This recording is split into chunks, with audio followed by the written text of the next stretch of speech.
Did you fail your bar exam? I'm sorry, it's the worst feeling in the world.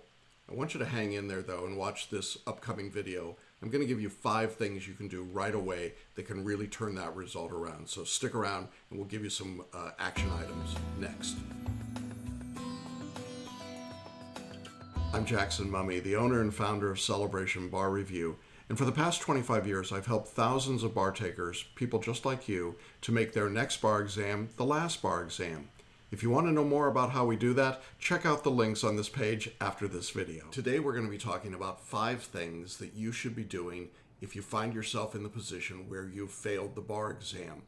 Now, results are starting to come out over the next few weeks around the country, and I know that there are going to be a significant number of people who will fail their exams, and I want to make sure that you have some idea of what to do. If you've gotten your results as you're listening or watching this, there's certainly some steps that you can take right now, and I want to outline for you today 5 specific things that I think could make a difference for you if you did fail your bar exam. We're going to go through each one of those, and I hope you'll listen and take some notes and use this information to your own best benefit. First thing that I think is important to say about failing the bar exam is that when we talk about failing the exam, there is a distinction to be made between failing the test and actually being a failure. I recognize that many people equate those two things. They'll say to themselves, well, I failed the test, therefore I am a personal failure. And I want to be really clear about this. That is absolutely, unequivocally not so. I think in any other context we would recognize that, but because the bar exam is such a high-stakes test, it's easy to confuse those two things. And so you start feeling like you're a failure, and you really begin to feel that in your insides. It's important, if you feel that way, to talk to someone else about it, and you get it out of your system, because it's debilitating when it comes to your ability to be successful in the future.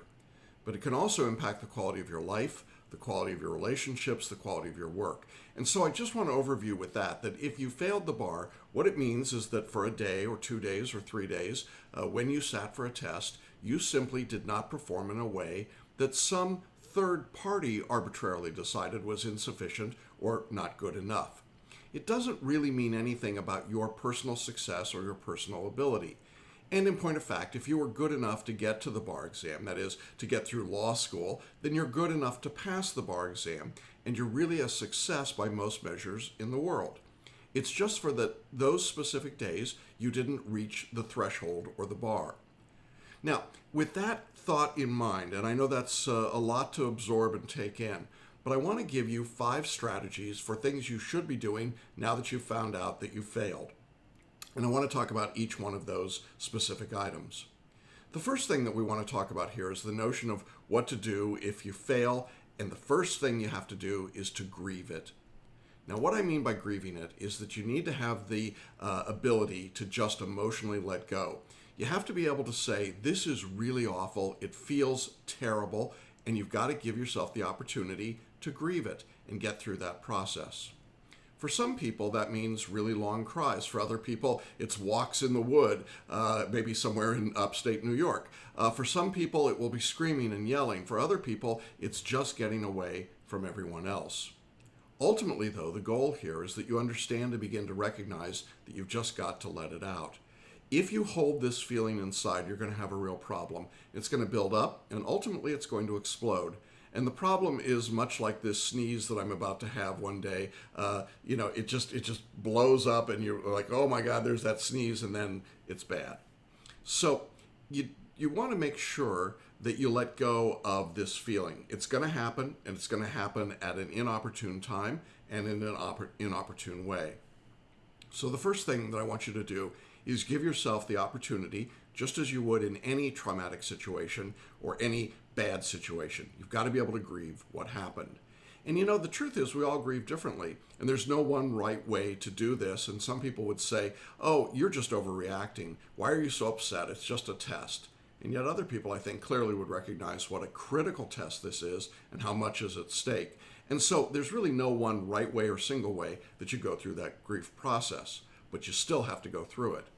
Now, I'm worried when I encounter bar takers who failed, who say, well, I'm stoic, I'm not going to respond to this at all. And at that moment, I think they're being absolutely truthful and correct. But ultimately, at some stage, it will come back and there will be an impact. And one of the things that we want to avoid here is the equivalent of post-traumatic stress disorder, because those things tend to appear, those symptoms appear when stress comes back up later. And as you're studying and retaking and sitting for the bar exam, that's obviously the moment when that unresolved grief can jump up and grab you, causing enormous stress and anxiety. And so you want to give yourself a little bit of time. What that really means in practical terms is if you get your results on a Friday, give yourself the weekend to grieve. If you get your results on a Monday, give yourself till the middle of the week, 2, 3, 4 days to get through that process before you start making significant decisions about what you're going to do next. All right, so item number 2 is that you have to do first things first.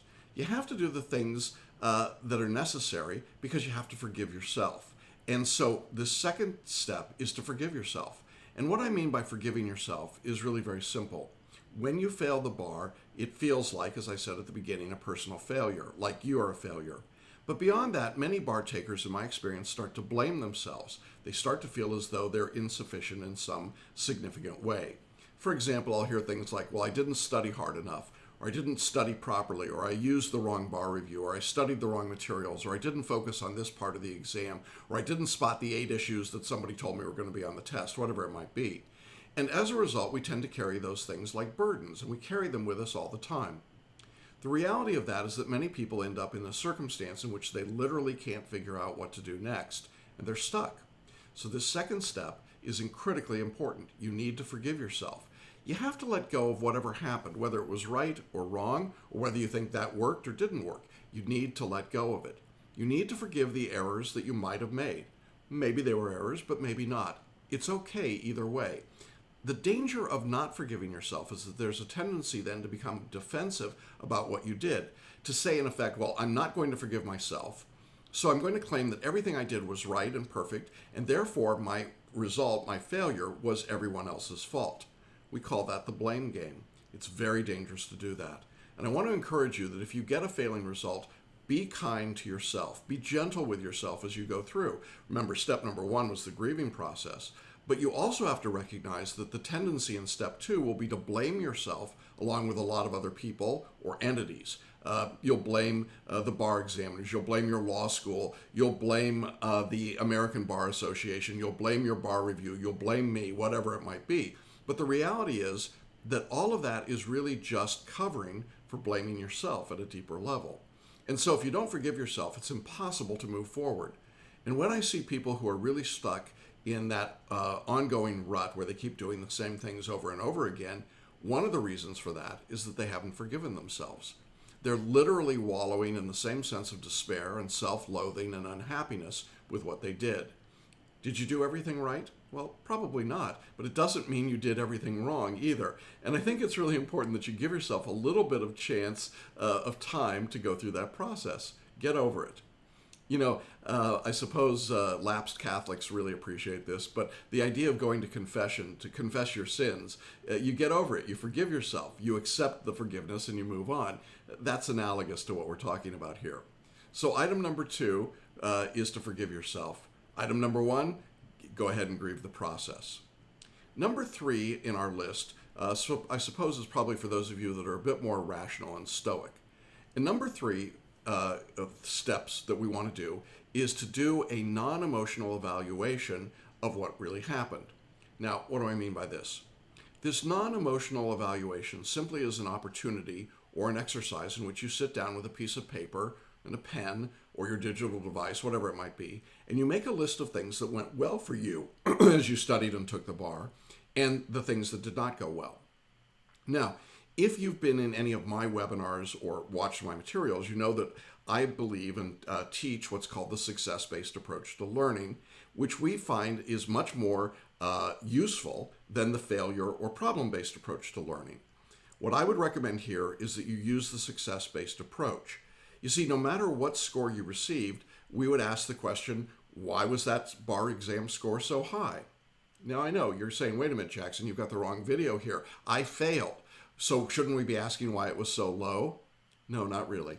We should ask why it's so high. Why did you get a 134 and not a 130 or a 120 or a 110 or whatever the numbers might be in your situation? We want to find out what you did well. And what is it about your performance that gave you that score and not a lower score? Once you've figured that out, you can begin to evaluate where your strengths are and where you need to continue working. But it's been my experience that when a student ignores their strengths and they focus entirely on the things that didn't work, that they're putting themselves in a deep hole. And one of the ways to get out of that deep hole is to do this non-emotional evaluation. What was good about your studies? And you might say, well, I put in this many hours, I studied consistently. I learned a lot about these subjects. I realized that there were some areas where I didn't know much about the law going in, and so on. And you begin to build on those things that you did. Then you can ask what wasn't so good about your studies. And you might say, well, I borrowed somebody else's bar review books, or I didn't study until about 4 weeks before the exam, or I was distracted, or I was afraid, and so I tried to memorize at the last minute and recite elements of the law. Being able to non-emotionally evaluate those things is really helpful. What's the best way to do that? Well, it's writing it down. Make a list, look at it, but don't judge it. Just look at it. Simply accept that there are some things you did that were good, some things that probably weren't so good. And if you can get the non-emotional evaluation in your mind, you're going to find it's a whole lot easier to begin to assess what was actually positive for you and what now needs to be corrected. You see, what I find so often is that people only do one side of the evaluation. They only look at what went wrong. That's the problem-based approach to learning.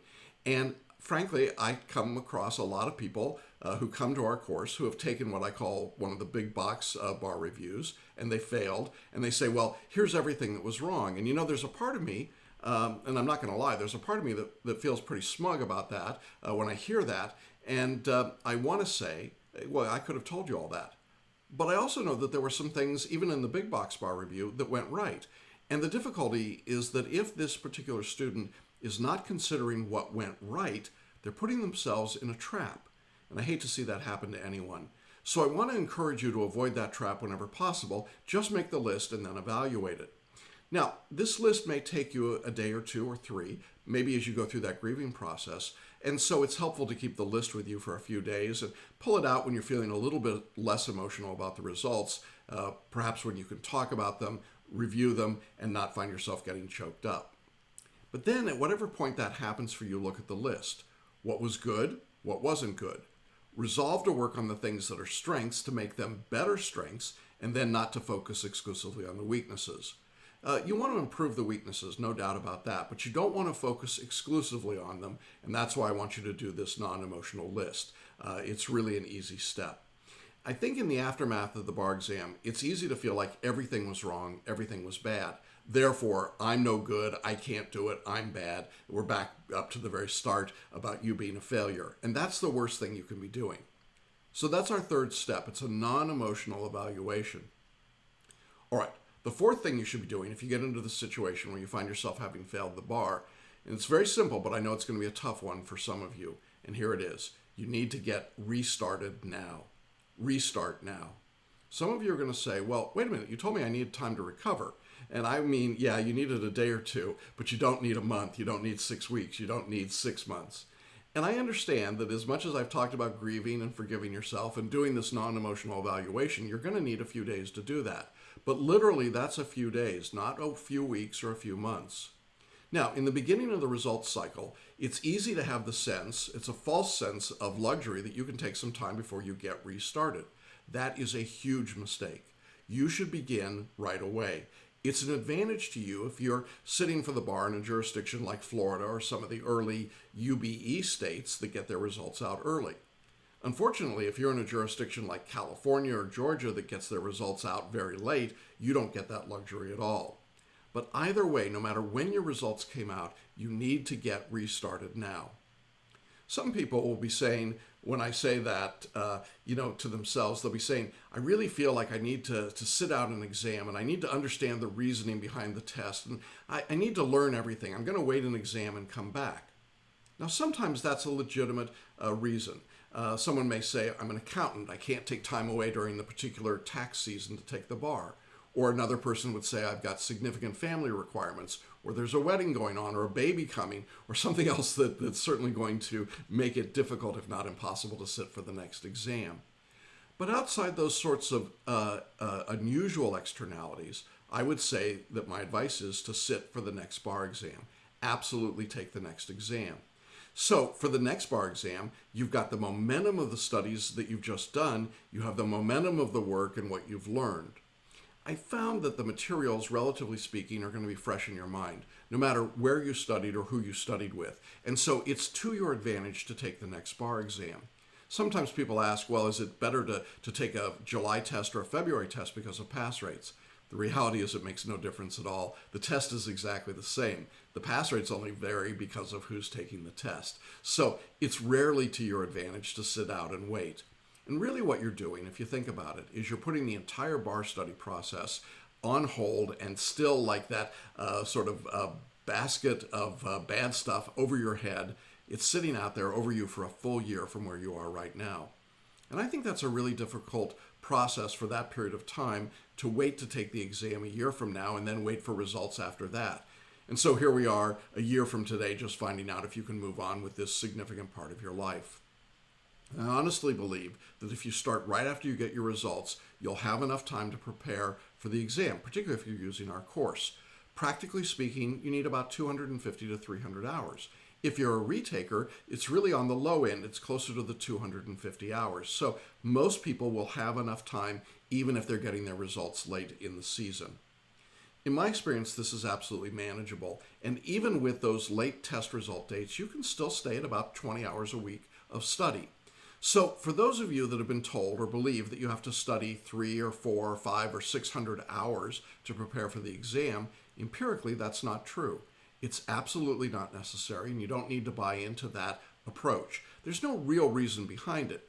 What's happening there is that what most people are doing is asking you to memorize. And as I've written and talked about and videoed about, memorization is the least effective way to study. It's the most time-consuming, and the examiners don't reward that behavior. So if you get away from memorization, and if you use an approach to learning like our spaced and stepped repetition package, this is simply learning in small pieces and then repeating that and learning the way we're naturally wired to learn. As children, we learn by repetition, not by memorization. So you'll have the advantage of learning that way, and you're going to get a much better result. It's hard to get back in and start all over again, particularly if you think, oh my gosh, I've got 4 or 5 or 600 hours of study ahead of me. And the truth is, you really don't need to do that. But the other truth about all this is that the longer you wait, if you choose to sit out, the harder it is to go back. You know, there's a reason that some of these great aphorisms exist. You know, the one about you got to get back on the horse right away. Yeah, the reason for that is that fear builds, and the longer you wait, the more the fear grows. And I can tell you that virtually every week I talk to someone who's taken a bar exam and then waited. They sat out thinking they would sit out 1 exam or maybe 2, but it turned into years, 3, 4, 5, 10, or in many cases 20 years. And now they're coming back to me because it's an unfulfilled item in their life. You know, I don't really know anyone that wants to be in that position if they can avoid it. So my 4th step then is to get started now. It's a critical step, I think, for moving ahead. All right. Well, now we're ready to talk about the 5th step, which is don't repeat the same errors. Oh, this is a big one, a real big one. I spoke to somebody recently who was in one of my webinars, and she heard me say, I was actually quoting the financial guru, Dave Ramsey, and he was talking about the stinky diaper conundrum. You know, the one that says, well, it's warm and smelly, but it's mine, and I'm just going to sit here. You know, I think the same thing is true of the bar exam sometimes. We tend to become very protective of the warm, stinky mess that we make when we're studying. Now, this is not a contradiction to my point number 2 about forgiving yourself. In fact, it really goes hand in hand with it.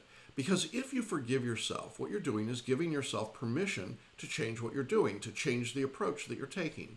If you were studying with a big box bar review, maybe you should look at a smaller, more personalized course like ours. If you're studying with us and you fail, maybe you should look at some of the different resources that we offer.